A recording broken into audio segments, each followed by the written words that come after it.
چونکې فقه د عام او خاص د ژوند مقصد دی. نو فدې وجه باندې خلک راپاسي چې نن به زه په دې فقه عمل کوم، سبا په دې فقه باندې عمل کوم. دا خواهش پرستی ده صرف، دا دین باندې عمل نه دی، دا خواهش پرستی ده. نن په فیزار کې مونځ کوم، سبا به فیزار وباسم. نن په لباس کې مونځ کوم، سبا به لباس وباسم. نن ټوپۍ کې کوم، سبا به نه کوم. ځکه هلته دلیل ماته موندی شو. نه، دا خواهش پرستی ده. خو بیا چې دې څه خوښه یا کوه. په مسجد کې مونځ کول د امام احمد رحمت الله علیه ائمه ثلاثه په نسبت باندې واجب دي، د امام ابو حنیفه په نسبت سنت دي. دا به زه په کور کې مونځ کوم، د امام صاحب په فتوا باندې عمل کوم، چونکې هغه ورته فرض او واجب نه وای. او د دې باقي امامانو نه منم، په دې کې ګرانی ده. دا به وچ پناه قضان ته اساني راولي. نو دا شریعت نشو، دا بیا شو کیچړیه فرقه. یو کیچړ دې ته جوړ کو، بس ډیران دی او چې څه شی ورته د خوښه یا ورته وروله مزیدي کوي. نو دې ته شریعت بیا نه وای، او نه دا شریعت دی. ښه د رسول الله په دور کې داسې نه وه چې خلکو په مختلف باندې عمل کاو. نن به ابوبکر دا لوبه کوله، سبا په یو طریقه باندې ټول روان. خو چې دا کار به منسوخ شو، صحابه به پرېښودو. چې دا کار به و، صحابه به کاو. قبلې د بدلېدو په باره کې الله څه وایي؟ ته به سبا له تللی په اټلي کې به ولاړ وې، به چې عیسویان خوشحالوم به او بیت المقدس طرف ته مونځ کوم. دا هم نبي علیه السلام یو دور کې کړ دی. نو په منسوخ باندې عمل کول چې دی، دا د بدعتي کار دی. امام ابو یوسف سے فرمای. اور د دې مثال لږ دی، لکه زه چې پخوانی 5 روپۍ زوی سم بازار کې سبزی والا ته ویم، حضرت ما ته سبزي راکړه، خوله به راله ووایي. نو د خواهش پرستی ده. دا نه دی چې د دلیل مونده ده. نن مې دا امام خوښ دی، سبا مې دا خوښ دی. بیا نن په دې قرات حفص ناسم باندې قرات کوه، سبا د قاری حمزه په قرات کوه، بل سبا د کسائی په قرات باندې کوه. دا قرآن هم صرف په یو قرات کې خو نه دی. څنګه چې موږ په قرآن کې په یو قرات عمل کوو، داسې به په څلورو مذهبونو کې په یو مذهب پسې ځو. بیا ته ټول عمر ولې یوازې د خپلې بیبي کمرې ته ځي؟ هلکه دا ټول یو شان ښځې دي، خو دغه ستا بیبي ده. نو دغه شان په خپل مذهب باندې عمل کوه. چېرته داسې م لیدلی چې څلور وروڼه په یو کور کې اوسېږي او وایي چې روزانه یوې کمرې ته تله. مړه خواهش به شروع کړو، او زه به نن روزانه ستا کمرې ته ورته ځم. استغفر الله چې د الفاظ زما د شان څه خوند نه کوي، لیکن مجبوران مې د خولې نه وځي. داسې وروڼه کوي چېرته؟ خو چې کومه بیبي ستا په نکاح کې ده، په کومه کمره کې ده، ته به هغې کمرې ته ځي. دغه شان چې کوم مذهب په تواتر موږ ته را رسېدلی، په هغه مذهب باندې به موږ عمل کوو. نو استنباط څه ته وایي؟ دې مطلب دا نه دی چې امامانو د ځان مسایل را ایستل دي. استنباط دا کوي ته اجتهاد. په دې ځمکه په هر حصه کې اوبه موجودې دي، لیکن هر سړي ته پته نشته چې په دې حصه کې اوس اوبه موجودې دي او که نه دي. کله چې موږ ماهر د اوبو راوستو، هغه دلته اوبه چیک اف وکړو، دې زګین کې اوبه شته، موږ کویه وکنستو. اوس د اوبو ځای یو کس ته معلوم دی، او موږ بور والا راوست یا کویان والا هم راوستو. خاص کسان دي چې هغه کویه کنستی شي، کویه یې وکنستو. کویه کنستی خاص کسانو دی. د کوی په دې ځمکه کې د اوبو معلومات خاص کس ته دی، لیکن استعمالي ټولې علاقې والا. دغه شان مجتهد هغه استنباط کوي. قرآن حدیث مثال د دقه ځمکې کې د بند اوبو دی، څنګه چې ځمکه کې اوبه شته لیکن هر کس ته پته نشته. دغه شان قرآن حدیث کې هر مسله شته لیکن هر کس ته پته نشته. خاص افراد تر قرآن حدیث د مسائلو پته ده، څنګه چې په ځمکه کې اوبه شته لیکن خاص کس ته پته ده، هر کس ته پته نشته. اوس چې کله د ځمکې دا اوبه راوتلې، هر کس استعمالوي، هر کور ته دغه اوبه روانې دي، هر څوک ته پیدا دي. دغه شان چې کله د قرآن سنت نه دا مسائل راوستي، اوس په هر سړی عمل کوي، هر سړی د دغې نه پیدا اخلي. استنباط مطلب دا دی چې دا ولا په دې خطبه کې دا لفظ راځي. بیا ستاسو خطبه کې الحمدلله الذي اعلى منزله المؤمنين بكريم خطابه ورفع درجه العالمين بمعاني كتابه وخص المستنبتين عنهم بمزيد الاصابه وصوابه. اصابه وصوابه مستنبتين تشریح متوکړه. تمام حمدونه ټول تعریفونه الله له ثابت دي چا چې اوچته کړي درجه د ایمان والو. اول ایمان والا ذکر کړو بکریم خطابه، خپل عزتمن خطاب سره، خوږ خطاب سره. ورفع اوچته کړي درجه العالمین، د مومنانو نه د علماو درجه اوچتئ. مومنان ډیر دي لیکن د علماو درجه پکې اوچتئ. نو د دې وجې نه دا خاص ذکر کړه، جدای ذکر کړه. بیا د دې نه غټه درجه د مستنبتینو ده، د مجتهدینو، ځکه هر یو راعي دی. الا کلکم راعٍ و کلکم مسئول عن رعیته. د د خطبې دا عیسی چې د دغه حدیث نه ثابت ده. هر یو سړی په خپل کور کې مشر دی، د خپل کور د خلکو به خیال ساتي، نظر به پکې. عالم چې دی بیا د ټول کلی مشري. پیر صاحب چې دی د خپل اهل علاقې مشري، او د دې ټولو د عقیدې او د مسلې اصلاح کوي. ٹھیک ده. او مستنبتین مجتهدین حضرات چې دی بیا د دې امت کې بیا د خاص خاص جماعتونو مشران دي، او انبیاء کرام بیا د ټول امت خاوندان دي. او الله جل جلاله بیا د دې ټول مخلوق چې څومره دی د دې رب العالمین دی. نو په دې وجه باندې د خاص خاص د دې ذکر وکاول په سر باندې. نو معمولی شانتي رعایت، معمولی شان ذمہ داری دا په پلار او په مور باندې پرته ده، چې په کور کې 10 افراد یوې مور یوې پلار، 8 کسانی، نو 4 مور او 4 پلار تاوالی، یا په خاص طریقې باندې هغوی تربیت کوي. لیکن عالم 50 کور دي او د دې کلی امام صاحب دی، نو 50 له په لاسو کې ضرب ورکه 1500 کسان د مولوي صاحب په ذمه باندې دي.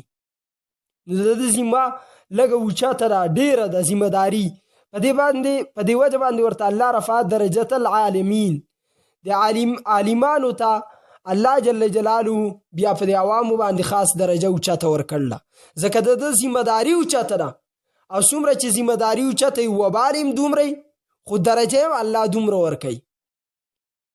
موږ چې څومره اعمال کوو په دې کې د رسول الله عیسی ده، ولې که هغه نه و موږ ته دا هېڅ نه میلاوېدو.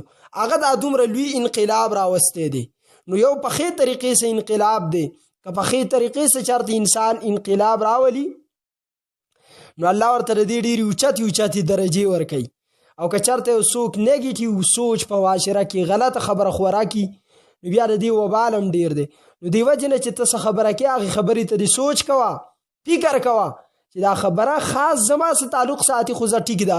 او که دا خبره د تمام علاقې، قوم، خلکو او د کلو سره تعلق ساتي، بیا په دې کې ډېر احتیاط کوه.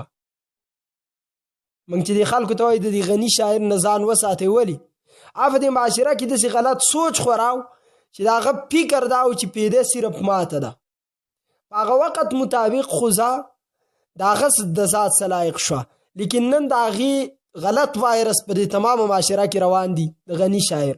او دویم طرف ته عبدالرحمن بابا رحمت الله تعالی علیه دی، چې هغه ښه سوچ او فکر خوراو. نن د هغه ښه سوچ او فکر د هغه په معاشره کې روان دی، په خپل ترو باندې. نو داسې یو انسان سوچ وکړي چې زه یو خبره کوم، دا خبره صرف زما سره خاص نه ده، که معاشره کې دا د دنیا د ډیرو افرادو سره خاص کېدی شي او دا خبره خورېدی شي، نو ښه سوچ او فکر پکاري.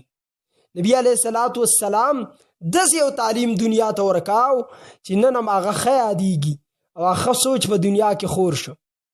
نو ته داسې سوچ خور کا چې که یو سړی ستاسو اختلاف هم لري، یو سړی ستاسو اختلاف هم لري، خو چې تا داسې اخلاق او په داسې انداز کې اختلاف ساتلی په خپل دنیا کې، په خپل وخت کې، چې هغه ستا په باره کې وروسته خفه نه او تا ته ازار نه کوي.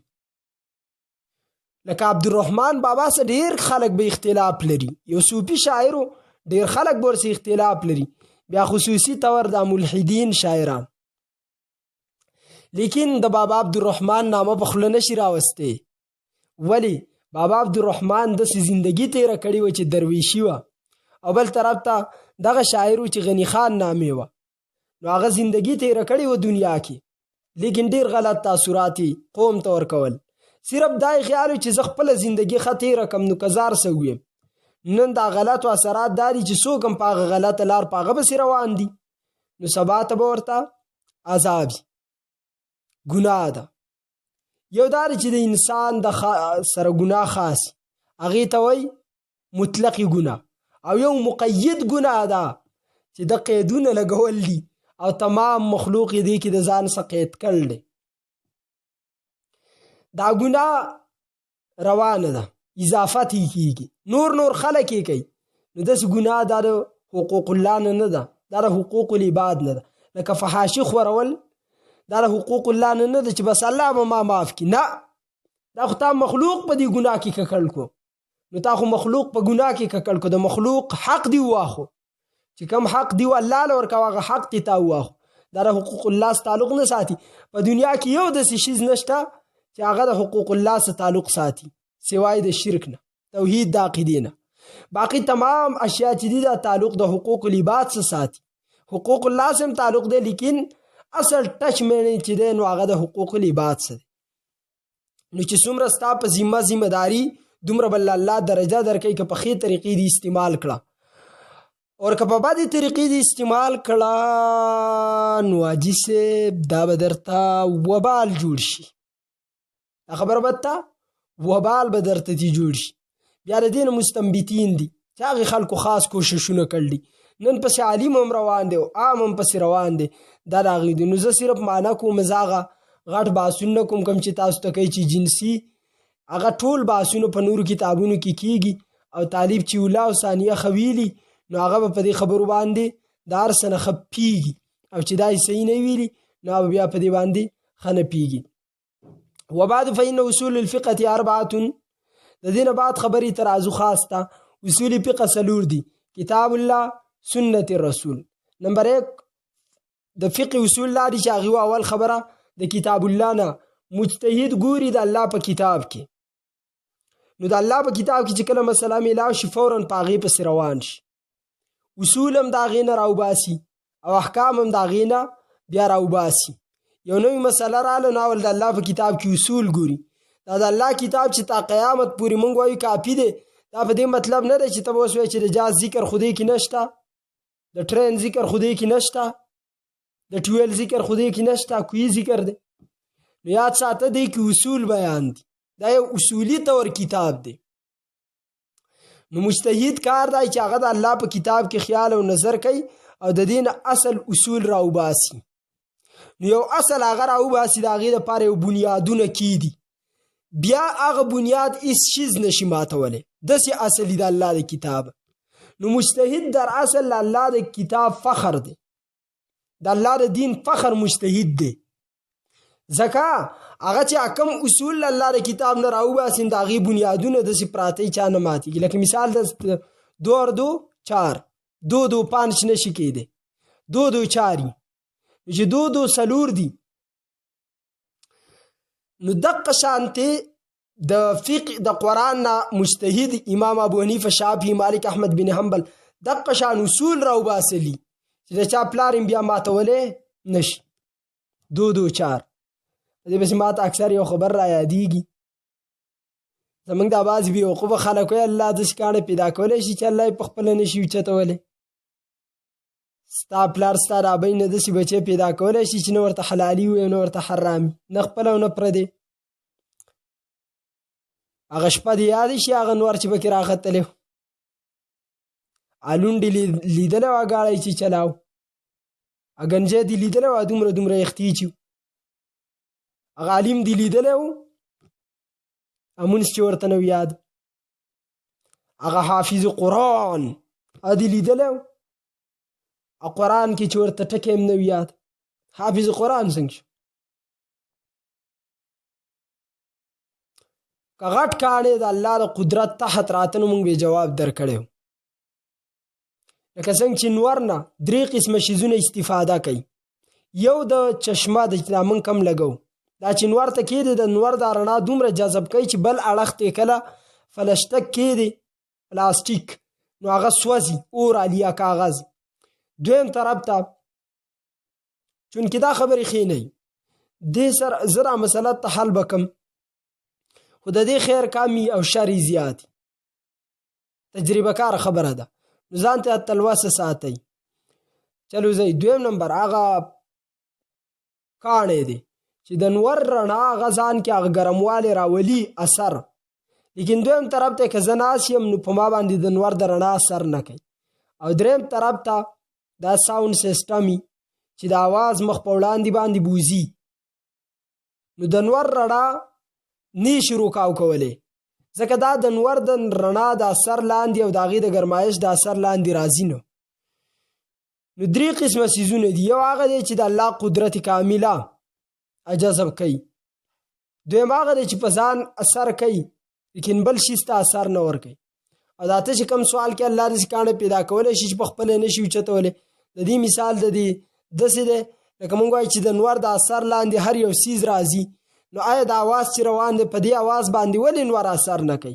نو ته به جواب ورکوي چې دا د نور د اثر لاندې دی. نو د نور اثر په مادي څیزونو باندې راځي چې کله مادي ومني کاڼه مادي سیستم مني او د الله جل جلاله ذات بلا جسم بلا جهت په دې اصول باندې دی. نو په دې مثال غور کوئ دا